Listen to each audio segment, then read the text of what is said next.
Botrixumo presenta Un sacerdote en el lejano oeste. En un pueblo perdido, en medio de un vasto desierto, donde el sol implacable blanquea las tablas de madera que conforman las construcciones, la vida transcurre bajo una calma aparente. Todo aquí está hecho de este material: los edificios bajos y desgastados por el tiempo, las puertas batientes del salón de baile, los establos mal cuidados, y hasta la iglesia modesta que parece inclinarse bajo el peso de tantas penas acumuladas. La madera cruje con cada paso, como si el mismo pueblo quisiera advertirte que no confíes demasiado en lo que ves.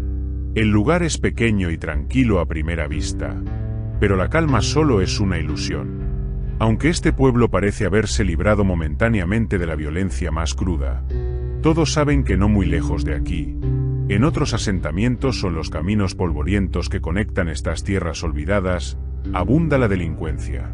Los bandidos merodean como lobos hambrientos, robando, extorsionando y dejando tras de sí un rastro de muerte y caos. Y justo en este contexto, un grupo de forajidos buscados en todo el condado llega al pueblo, arrastrando consigo esa amenaza latente que siempre acecha en los bordes del horizonte. Un grupo de forajidos decide entrar al salón a tomar unas copas. Ya habían pasado bandidos por ese lugar antes, y los lugareños solían mostrarse tolerantes con este tipo de individuos, pues el pueblo era humilde y carecía de riquezas. En particular, no había un banco. Esto hacía que los desacatados no cometieran delitos allí, ya que no obtendrían ninguna ganancia, solo añadirían razones a su mala reputación y desperdiciarían un sitio donde descansar y beber. Sin embargo, de vez en cuando, según el azar o la suerte, aparecía algún cazarrecompensas tras algunos de esos forajidos, quienes por lo general terminaban bajo tierra, permitiendo que el cazador concluyera una buena jornada laboral. Muchos de estos perseguidores eran hábiles en su oficio, pero permanecían en el anonimato. Después de todo, los muertos no hablan, así que sería irónico que su fama creciera tras eliminar al mismo sujeto que podría haberlos hecho célebres. No obstante, había otros cuya reputación era conocida. Algunos usaban su renombre para atraer a aquellos que intentaban ocultar sus huellas, mientras que otros simplemente eran reconocidos y debían defenderse para proteger su profesión. En el salón se encontraba uno de esos cazadores, jugando a las cartas, un individuo que alguna vez dejó escapar a un sujeto que luego alertó a otros. Este no estaba al tanto del historial de los recién llegados, pero los bandidos, al parecer, sí sabían quién era el cazarrecompensas que apostaba tranquilamente. Sin darle ninguna oportunidad ni advertencia, lo acribillaron a balazos. 7 forajidos ejecutaron al perseguidor con una ráfaga de disparos que no solo acabó con su vida, sino también con la de quien estaba jugando con él. Esta persona, inocente víctima del fuego cruzado, era un excelente jugador de póker, considerado el más implacable de los naipes en el poblado, y muy apreciado por los habitantes, ya que donaba gran parte de sus ganancias a la iglesia local.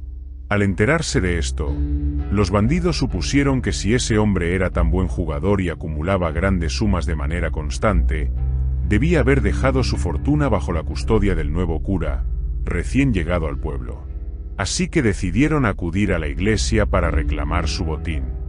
En este pueblo, las cosas parecen estar controladas, pero el ambiente está cargado de tensión. Cada forastero que llega es observado con recelo, porque nunca se sabe si trae consigo problemas o si está huyendo de ellos. El viento caliente arrastra rumores, y las conversaciones en el salón de baile o junto al pozo siempre terminan girando en torno a historias de duelos, traiciones y sangre derramada. Todos saben que, aunque este lugar sea un refugio temporal, el peligro nunca está demasiado lejos. Cuando los forajidos llegaron a la iglesia, se toparon con un sacerdote de aspecto sencillo y palabras amables, alguien tranquilo y dedicado a su labor. Sin embargo, los forajidos no le dieron tiempo de hablar y comenzaron a intimidarlo con preguntas sobre la supuesta fortuna del apostador, presionándolo groseramente. El religioso, sin perder la calma, les dijo que ignoraba dónde guardaba su dinero el jugador. Solo tenía acumuladas sus últimas donaciones, que aún no habían sido empleadas porque servían como reserva de emergencia. También les aseguró que no se harían ricos con eso, ya que el dinero probablemente no alcanzaría ni para uno solo de ellos. En realidad, a los forajidos no les interesaba enriquecerse con el botín del apostador que custodiaba el cura, pero ese dinero les vendría bien para financiar el asalto al banco del condado vecino. Le dieron un ultimátum y le advirtieron que al día siguiente regresarían por el dinero. Si no estaba listo para entregárselo, incendiarían la iglesia y desatarían una masacre en el pueblo. Dejaron esa amenaza y partieron, perdiéndose entre el polvo del terreno árido. Aquí, en este pueblo, las cosas parecen estar controladas, pero el miedo y la esperanza conviven en cada esquina, donde las tablas de madera crujen no solo por el paso del tiempo, sino también por el peso de las historias que se cuentan en voz baja, conscientes de que el destino de cualquiera puede cambiar con un simple movimiento de dedo en un gatillo. Al día siguiente volvieron. El cura los esperaba.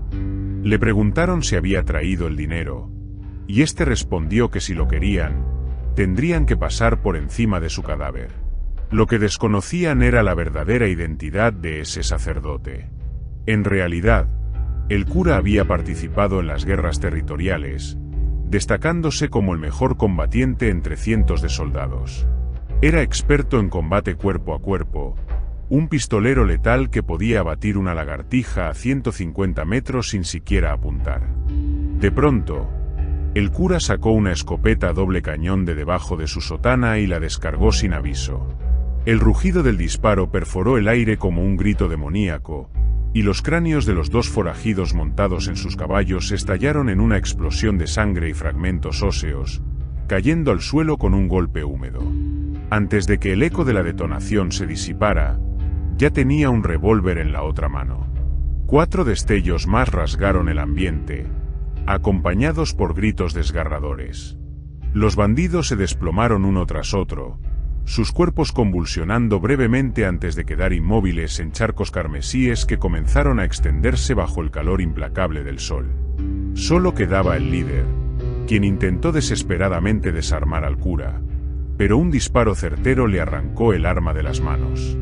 Sin piedad, el cura empuñó un machete oculto bajo el polvo y lo blandió con una ferocidad sobrenatural. Con un movimiento limpio y preciso, separó la cabeza del cuerpo del bandido, que rodó por el suelo levantando nubes de arena teñidas de rojo. El silencio posterior era opresivo, interrumpido solo por el goteo constante de sangre que caía sobre la madera reseca. El cura, ahora cubierto de salpicaduras escarlata, envolvió la cabeza con calma escalofriante, como si fuera un trofeo arrancado de las fauces del infierno.